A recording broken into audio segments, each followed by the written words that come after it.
ఒక్కోసారి కొన్ని వాక్యాలు కొన్ని సంఘటనలకి కరెక్ట్‌గా సూట్ అవుతాయి. ఈ వాక్యాలు ఆ సంఘటనలు చూసాకే రాసారేమో అనిపిస్తుంది. అలాంటి ఒక మాటే ఎక్కడ పెట్టాల్సిన వాళ్ళని అక్కడ పెట్టాలని. ఈ మాట చాలా చాలా ఫేమస్ అయింది. అయితే ఒక సంఘటన, ఈ సంఘటన వల్ల ఈ మాటకి ఇంత అర్థం ఉందా అని అనిపిస్తుంది. అయితే అదేంటంటే ఒక ఊరిలో, అదొక పల్లెటూరు.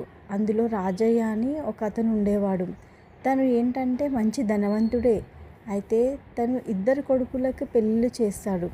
అయితే వాళ్ళిద్దరూ ఏంటంటే పట్టణంలోకి వెళ్ళి ఉద్యోగాలు చేసుకుంటామని చెప్పి ఇంకా వాళ్ళ నాన్నగారిని వదిలేసి పట్టణంకి వెళ్ళిపోతారు. అయితే ఇంకా తనకి వాళ్ళ అమ్మ ఉండదు. అయితే వీళ్ళ వైఫ్ ఉండకపోవడం వల్ల తను ఒంటరిగా ఫీల్ అవుతాడు. ఇంకా తన ఇద్దరు కొడుకులు చాలా గుర్తొస్తూ ఉంటారు. అయితే ఇంకా ఒకరోజు వాళ్ళ కొడుకులు కాల్ చేసి, నాన్న ఒక్కడివే ఎలా ఉంటావు ఆ ఊరిలో, మాతో పాటు వచ్చేసేయు అని అంటాడు. అయితే ఇంకా రాజయ్య, లేదు బాబు, నేను చిన్నప్పటి నుంచి నాకు ఈ ఊరి వాతావరణంలోనే పెరిగాను, నేను రాలేను అని అంటాడు. అప్పుడు ఒకరోజు వర్షానికి సడన్గా ఇంకా పైనుంచి వర్షం వాన కురవడం మొదలవుతుంది. ఇల్లంతా కురుస్తుంది. అప్పుడు తనకి ఇంకా ఏం చేయాలో అర్థం కాక, సరే మరమ్మతులు చేయించాలి వర్షం తగ్గాక అని అనుకుంటాడు. అయితే అప్పుడు ఒక మేస్త్రిని ఇంకా తను మీట్ అవుతాడు. అయితే తను ఏమంటాడంటే, లేదండి, మొత్తం పైన అదంతా స్లాబ్ తీసేసి మళ్ళీ వెయ్యాలి, చాలా వీక్ అయిపోయింది, ఇంకా ఏం లాభం లేదండి, తీసివేయాలి, దానికి ఒక నెల రోజులైతే మీరు ఈ ఇంట్లో నుంచి వెళ్ళి వేరే ఏదైనా అద్దెకు తీసుకొని ఉండు అని చెప్తాడు. అయితే ఇంకా తను సరే అనేసి అదే ఊరిలో అద్దెకి చూద్దామంటే తను ఏంటంటే తన ఇల్లు చాలా పెద్దది. చిన్న చిన్న రూమ్స్ అనేవి దానికి సరిపోవు. ఎందుకంటే ఈ సామాన్లన్నీ కూడా పట్టాలి కదా. సరే ఈ ఊర్లో దొరకలేదు కాబట్టి ఇంకా తెలిసిన వాళ్ళకి కనుక్కోమని చెప్తారు. పక్క ఊరిలో ఏదైనా ఒక మంచి గది ఉంటే చూడండి, ఆ ఊరిలో ఇంకా నేను వచ్చేస్తాను, ఒక 1 మంత్ నాకు కావాలి అంటే ఇంకా తన స్నేహితుడు చెప్తాడు, సరే ఒక ఇల్లు ఉంది, రెంట్కి ఇస్తున్నారు, సరే కాకపోతే చుట్టుపక్కల అంత నార్మల్ మనుషులు ఉంటారు, మనలాగా అంత అట్లా ఉండదు అంటే తను అంటాడు, అలా ఎందుకు మాట్లాడుతున్నావు, ఎవరైతే ఏముంది, ఇంకా నేను అడ్జస్ట్ అయిపోతానులే అని అంటాడు. అయితే ఇంకా తన సామాన్లన్నీ తీసుకొని ఇంకా ఆ రూమ్కి షిఫ్ట్ అయిపోతాడు. ఇంకా తను వెళ్ళిన దగ్గర నుంచి ఇంకా రూమ్ అంతా క్లీన్ చేపిస్తాడు. ఒక పని అతన్ని పెట్టి రూమ్ క్లీన్ చేయించిన తర్వాత ఇంకా కిటికీలన్నీ ఓపెన్ చేసుకొని కిటికీ దగ్గర కూర్చొని పేపర్ చదువుతూ ఉంటాడు.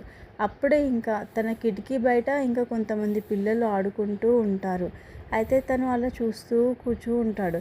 అయితే ఇంకా అలాగే తర్వాత రోజు కూడా వచ్చి తన కిటికీ బయట పిల్లలు ఆడుకుంటూ ఉంటారు.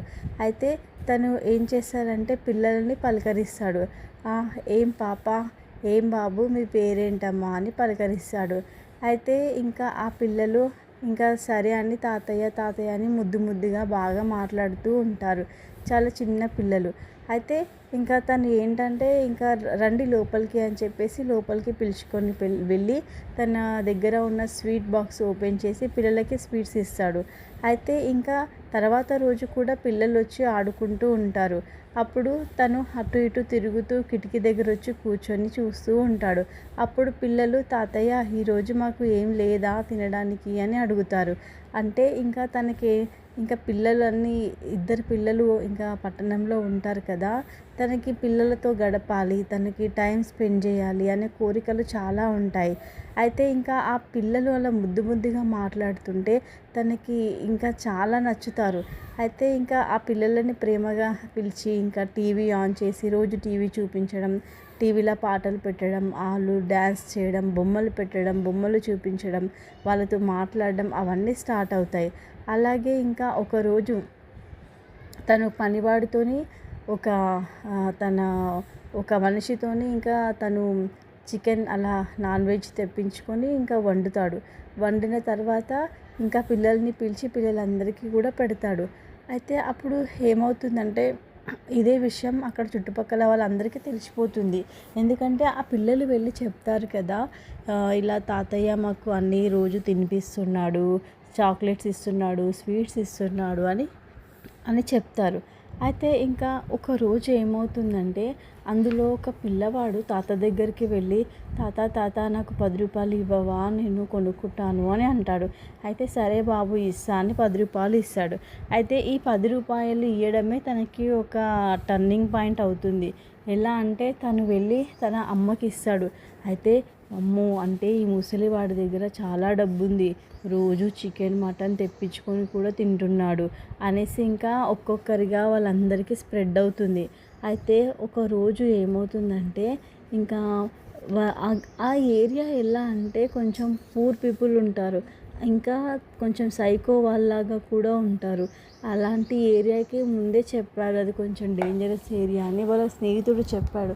కాకపోతే తినకేంటంటే మనుషులతో మంచిగా ఉండడం, అందరినీ నమ్మడం అలా ఉంటాడనమాట. అందరినీ చాలా తొందరగా నమ్ముతాడు, నమ్మకం పెట్టుకుంటాడు, ప్రేమగా ఉంటాడు. అయితే ఈ రోజులలో అదే తప్పు కదా! అయితే ఇంకా ఇక అలాగే కొద్ది రోజుల తర్వాత అందులో ఒక పిల్లవాడు వచ్చి తాతయ్య తాతయ్య నాకు ఒక 100 రూపాయలు కావాలి ఇస్తావా అని అంటాడు. అన్న తర్వాత సరే బాబు తీసుకో అనేసి ఇంకా 100 రూపాయలు ఇస్తాడు. అయితే తనకి తెలియట్లేదు తను ఏం తప్పు చేస్తున్నాడు అని. ఎవరికైనా సరే అడగగానే మనీ ఇవ్వద్దు. అయితే ఎందుకంటే అది ఒక చెడు ఆలోచనలకి కూడా వెళ్ళే అవకాశం ఉంటుంది. అది ముందు వెనుక ఆలోచించకుండా ఎందుకు అని అడగకుండా అలా 100 రూపాయలంటే 100 రూపాయలు, 10 రూపాయలంటే 10 రూపాయలు ఇస్తూ పోతున్నాడు. అయితే ఒకరోజు ఏమవుతుందంటే ఆ 100 రూపాయలు తీసుకున్న బాబు 5 సంవత్సరాలు ఉంటాడు. ఆ బాబు వచ్చి తాత తాత అమ్మ అంటుంది ఈరోజు నుంచి చికెన్ తెప్పిస్తే తనకి ఇవ్వాలంట, తను వండి మీకు తెచ్చిస్తుందంట, నువ్వు వండుకోక్కర్లేదు అని చెప్పింది అంటే తాత చాలా సంతోషించి చాలా చికెన్ నాన్ వెజ్ ఏమైనా తెచ్చినప్పుడు ఇంకా ఆ బాబుకి ఇస్తే వాళ్ళ అమ్మ వండి ఇచ్చేదన్నమాట. అయితే దానికి తాతగారు ఇంకా డబ్బులు కూడా ఇచ్చేవారు, ఆ బాబుతో పంపించేవారు. అయితే అది చూసిన పక్కింటి ఆవిడ కూడా ఏం చేస్తుందంటే ఇంకా వాళ్ళ పాపని పంపించి తాత తాత చికెన్ తెచ్చినప్పుడు నాకు ఇవ్వు, మమ్మీ వండుతా అంది అని చెప్తుంది. అయితే లేదురా ఆల్రెడీ ఇంకా వేరే ఆంటీ వండుతుంది అని చెప్తాడు. అయితే అదే మాట వెళ్ళి ఆ పాప ఇంకా వాళ్ళ అమ్మతో చెప్పగానే వాళ్ళ అమ్మ ఇరుగు పొరుగు వాళ్ళతో మొత్తం చాటిస్తుంది. చూసావా అది డబ్బులన్నీ కొట్టేస్తుంది, అది ఇదని మాట్లాడుకోవడం స్టార్ట్ చేస్తారు. అలా అయిన తర్వాత రోజుగా ఇరుగు పొరుగు వాళ్ళకి ఇంకా గొడవలు స్టార్ట్ అవుతాయి. ఎందుకంటే అతను డబ్బులు ఇవ్వడం స్టార్ట్ చేశాడు కదా, ఆ డబ్బులకి వీళ్ళేంటంటే నాకు కావాలి అనుకొని పోటీ పెరగడం మొదలైంది. అయితే ఇంకా రోజు ఆ పిల్లలందరూ స్కూల్కి వెళ్ళి వచ్చిన తర్వాత తాత దగ్గరనే ఉండేవారు. ఆ తాత ఏమిస్తాడో ఏందో అని చూస్తూ ఉండేవారు. అయితే ఒకరోజు ఏమవుతుందంటే ఇరుగు పొరుగు వాళ్ళకి మాట అనుకొని ఏంటి ఇంకా డబ్బులు తీసుకుంటున్నారంట కదా మీరు, బాగా వండి పెట్టి అలా ఇలా అంటే మేమెందుకు తీసుకుంటున్నాం, ఒక్క రూపాయి కూడా మేము తీసుకోలేము, అన్ని అబద్ధాలు అది ఇది అనేసి ఇరుగు పొరుగు వాళ్ళు గొడవడి ఇంకా వాళ్ళు ఏం చేస్తారంటే ఏ ముసలోడా అంత నీ వల్లనే ఇక్కడ గొడవలు అవుతున్నాయి, ఇక్కడ నుంచి నువ్వు వెళ్ళిపో అనేసి అంటారనమాట. అన్న తర్వాత ఇంకా ఒకరోజు ఏమవుతుందంటే అందులో ఒక పాప ఉంటుంది. అయితే ఆ పాప ఇంకా తాత దగ్గరికి వచ్చి తాత ఏమైంది, సరే నువ్వేం బాధపడకు అని అంటుంది. ఇంకా తను చాలా ఎమోషనల్ అయిపోయి లేదురా ఎందుకు నా వల్ల ఎందుకు గొడవ అవుతుంది, పిల్లలు నా దగ్గరికి రావడం ఇష్టం లేదా అని అంటాడు. అందుకే ఇంకా ఆ పాప తాత తెలియదు నాకు అసలు ఎందుకు గొడవలు అవుతున్నాయో, నీ గురించి ఇలా చెప్పుకుంటున్నారు, నువ్వు వచ్చినప్పటి నుంచి గొడవలు అవుతున్నాయి అని అంటాడు. అన్న తర్వాత ఇంకా అదే పాప వెళ్ళి వాళ్ళ అమ్మకి చెప్తుంది మొత్తం విషయాలు. తాత ఇట్లా చికెన్ వండిపిస్తాడు అది ఇది అంటే అప్పుడు ఈమె ఏం చేస్తుంది, అయితే తాతకి చెప్పు నీకు ఒక 1000 రూపాయలు ఇస్తాడేమో అని అంటుంది. అయితే ఈ పాపకి తెలియదు కదా ఎలా మాట్లాడాలని. ఆ పాప వెళ్ళి తాత నాకు 1000 రూపాయలు కావాలి తాత అంటే సరేనమ్మా ఎందుకు అంటే మమ్మీకి పని ఉందంట, మళ్ళీ తెస్తుందంట 2 డేస్లో మళ్ళీ నీకు తిరిగి ఇచ్చేస్తుందంట. అంటే సరే సరే నేను ఇస్తానులే అని చెప్తాడు. అయితే తనకి ఏంటంటే డబ్బు చాలా ఉందని కాదు, కానీ మనుషులతోని సంబంధం పెట్టుకోవడం, మనుషులతో ఉండడం, ఎందుకంటే మనం ఉన్నన్ని రోజులన్నా సహాయం చేయడం, అలా సంబంధాలు పెట్టుకుంటే నాకంటూ ఒక రిలేషన్స్ ఉంటాయి కదా అని ప్రేమ వ్యక్తి. కాకపోతే ఇంకా తన ఆ ఉన్న ప్లేస్ అనేది చూశారు కదా, తన మనసులో ఉంది ఒకటి, అక్కడ బయట జరుగుతుంది ఇంకొకటి. అయితే ఇంకా ఇతను అంటాడు సరే నేను ఇస్తాను అని చెప్తాడు. అయితే ఇంకా అదే విషయం తనతో వచ్చిన ఇంకొక బాబు వింటాడు. అయితే అప్పుడు వెళ్ళి వాళ్ళ అమ్మతో చెప్తాడు. అప్పుడు వాళ్ళ అమ్మ ఏం చేస్తుంది, చుట్టుపక్కన ఉన్న ఇద్దరు ముగ్గురికి చెప్పి అరే ఇది ఇది సంగతి, ఇగో వాడు డబ్బులు ఇస్తుండంట వాళ్ళకి ఎందుకు ఇవ్వాలి, మనకెందుకు, మనం కూడా తీసుకుందాం. అంటే వాళ్ళు ఏం మాట్లాడుతున్నారో ఏం చేస్తున్నారో కూడా అసలు బయట ఇతనికి అర్థం కావట్లేదు. ఇతని మంచితనమే తినకి ఏంటంటే ఒక శాపంగా మారిపోతుంది. అయితే ఇంకా ఇంటికి వెళ్దామంటే ఇంకా మరమ్మతులు ఇంకా ఉన్నాయి. 1 మంత్ వరకే అది చెయ్యాలి, స్లాబ్ పని నడుస్తుంది. అయితే ఇంకా వీళ్ళ ఊరిలో ఈ తాతగారు చాలా పెద్ద మనిషి. ఈ విషయం వీళ్ళకి తెలియక ఇవన్నీ చేస్తున్నారు. అయితే ఇంకా వీళ్ళందరూ ఇంకా ఒక 5-6 మంది ఆడవాళ్ళు వెళ్ళి ఆ తాతగారు ఉంటున్న ఇంటి ఓనర్కి సమాచారం చెప్తారు.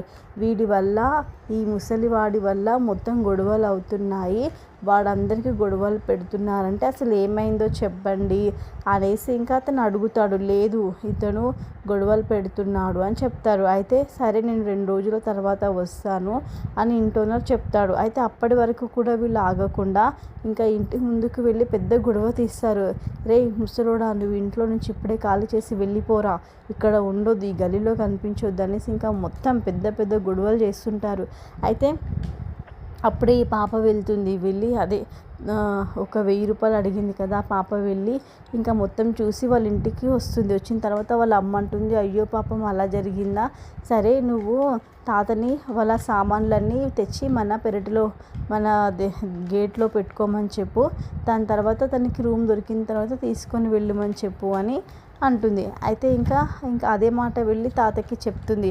తాత ఇక్కడ పెట్టుకో, రూమ్ మళ్ళీ వెతుక్కొని వచ్చి సామాన్లు తీసుకుపో అంటే అతను అంటాడు, సరేనమ్మా ఒక 2 గంటలు మీ దగ్గర పెట్టుకోండి, నేను ఇంకా వెళ్ళేసి నేను రూమ్ చూసుకొని వస్తాను అని అంటాడు. అయితే ఇంకా రూమ్లో సామాన్లన్నీ తీసుకొని బయట పెట్టేసి వీళ్ళ ఇంటికి వెళ్ళే టైంలో వాళ్ళు వచ్చి అందరు ఆడవాళ్ళు వచ్చి వీళ్ళ ఇంటికి వస్తారు. వచ్చి ఏంటే నువ్వెందుకు మీ ఇంటికి రప్పిస్తున్నారు, మీ ఇంటికి రప్పిస్తే అస్సలు బాగోదు అది ఇది అని ఇక్కడ ఇంకా హంగామా చేసి వెళ్ళిపోతారు. ఇంకా తాతకి తెలీదు. సామాన్లన్నీ తీసుకొని వచ్చేసరికి ఇంకా డోర్ కొడుతూ ఉంటాడు. డోర్ తీయండి అమ్మా, నేను వచ్చాను, ఒక గంట సేపు పెట్టుకోండి, నేను రూమ్ చూసుకొని వస్తాను అంటే వీళ్ళు భయపడి ఇంకా డోర్ తీయరు. కొడుతూనే ఉంటాడు. ఇంకా ఒక 5-6 సార్లు కొట్టి చాలా బతిమలాడిన తర్వాత ఇంకా డోర్ ఎవరు ఓపెన్ చెయ్యరు. భయపడతారు వీళ్ళకి పాపం అనిపిస్తుంది, అయ్యో పాపం అనిపిస్తుంది, కాకపోతే చాలా భయపడతారు. అప్పుడే ఇంకా ఏం చేయాలో అర్థం కాదు తనకి. ఇక తను చాలా బాధపడుతూ ఉంటాడు. అదే టైంలో ఇంకా వాళ్ళ ఊర్లో నుంచి ఒక మనిషి వస్తాడు అక్కడికి ఏదో పని మీద. తను అడుగుతాడు, ఏమైందయ్యా అంటే, అరే ఏం లేదయ్యా, ఇక్కడ రూమ్లో ఉన్న పిల్లలు నా దగ్గరికి వస్తూ ఉంటారు, వీళ్ళు నా వల్ల ఇబ్బంది అవుతుంది అనేసి ఇక్కడ గొడవ పడుతున్నారు అని అంటాడు. అయితే ఇంకా అతను వెళ్ళి చెప్తాడు, ఈ పక్క ఊర్లోనే చాలా పెద్ద మనిషి, మీరు ఏం చేస్తున్నారు అది ఇది అనేసి అంటే ఇంకా వాళ్ళ కొడుకు వచ్చి, ఆ చిన్న బాబు వచ్చి, మమ్మీ డబ్బులు తాత ఇయ్యలే అని చెప్పేసి ఇలా గొడవ పడుతున్నారు, తాత ఎవరికి ఇచ్చినా సరే ఇంకా లేదు మాకు కావాలని ఇక్కడ ఉన్న ఆంటీ వాళ్ళందరూ గొడవ పెట్టుకుంటున్నారు అనేసి ఇంకా ఆ అబ్బాయి చెప్తాడనమాట.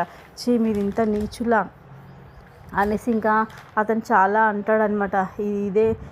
మీ గురించి పోలీస్ కంప్లైంట్ ఇస్తాను నేను, అసలు మీరెవరు ఆ ఇంట్లో నుంచి ఖాళీ చేపి అది ఇది అనడానికి అనేసి మళ్ళీ ఆ సామాన్లన్నీ తీసుకెళ్ళి ఆ రూమ్లో పెట్టించిన తర్వాత పోలీస్ వాళ్ళకి పిలిపించి ఇంకా మొత్తం వాళ్ళని ఐదు మంది ఆడవాళ్ళని పిలిపించి ఏంటమ్మ సంగతి అని మాట్లాడితే అప్పుడు వాళ్ళు మాకు తెలియదు అని మాట్లాడుతూ ఉంటారు.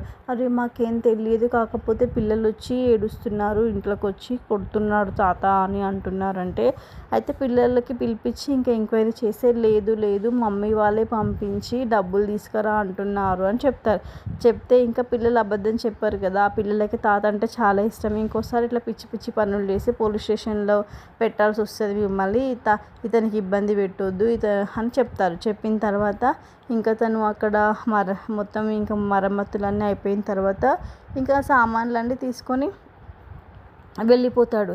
వెళ్ళిపోయేటప్పుడు కూడా పిల్లల్ని కలవాలని చాలా అతనికి అనిపిస్తుంది. కాకపోతే తనకి ఏంటంటే నిజంగా ప్రేమ ఆ పిల్లల మీద ప్రేమ పెంచుకున్నందుకు వీళ్ళు చాలా శిక్ష వేశారు.